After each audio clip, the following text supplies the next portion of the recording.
ISL 11 സീസണിലേക്കുള്ള ബ്ലാസ്റ്റേഴ്സിന്റെ ആദ്യഘട്ട pre season തായ്ലാൻഡിൽ July 3 ആരംഭിക്കുമ്പോൾ പരിശീലകനായ മിക്കേൽ സ്റ്റാറയും സഹപരിശീലകൻ ബോൺ വെസ്ട്രോമും ഫിറ്റ്നസ് പരിശീലകൻ വെർണർ മാർട്ടിനസും ബാങ്കോക്കിലേക്ക് പുറപ്പെട്ടതായി ഒഫീഷ്യലായി സോഷ്യൽ മീഡിയ വഴി അവർ തന്നെ അറിയിച്ചു കഴിഞ്ഞു. പരിശീലക സംഘം നാളെ പുലർച്ചെയോടെ എത്തുമ്പോൾ ഏകദേശ താരങ്ങളും 3-ാം തീയതിക്കുള്ളിൽ ക്യാമ്പിനൊപ്പം ചേരും.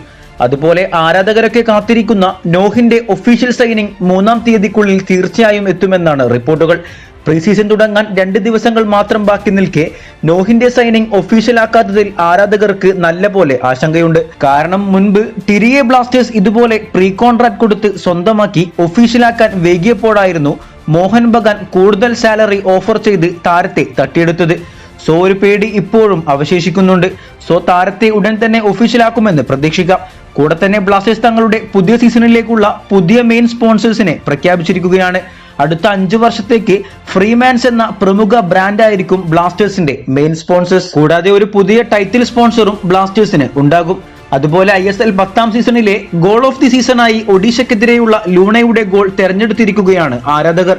കൂടാതെ ബ്ലാസ്റ്റേഴ്സിന്റെ യുവ മലയാളി വിംഗർ നിഹാൽ സുധീഷിനെ വരുന്ന സീസണിലേക്ക് പഞ്ചാബ് FC ലോണിൽ അയച്ചിരിക്കുകയാണ് ബ്ലാസ്റ്റേഴ്സ്. ഇനിയും ചില താരങ്ങൾ കൂടെ ലോണിൽ പോകുമെന്നാണ് പുതിയ റിപ്പോർട്ടുകൾ. നിലവിൽ ലെഫ്റ്റ് വിംഗ് താരങ്ങളെ ബ്ലാസ്റ്റേഴ്സ് സ്വന്തമാക്കുമ്പോൾ റൈറ്റ് വിംഗിലുള്ള ആകെ 2 താരങ്ങളായ രാഹുൽ നിഹാൽ എന്നീ താരങ്ങളിൽ നിഹാലിനെയും ലോണിൽ അയച്ചതോടെ ഇനി പുതിയ റൈറ്റ് വിംഗ് താരത്തെ സ്വന്തമാക്കുമോ, എന്താണ് ബ്ലാസ്റ്റേഴ്സിന്റെ തീരുമാനമെന്ന് കണ്ടറിയണം. വീഡിയോയുടെ അവസാനിക്കുന്നു. കൂടുതൽ കേരള ബ്ലാസ്റ്റേഴ്സ് ISL വാർത്തകളുമായി അടുത്ത വീഡിയോയിൽ കാണാം.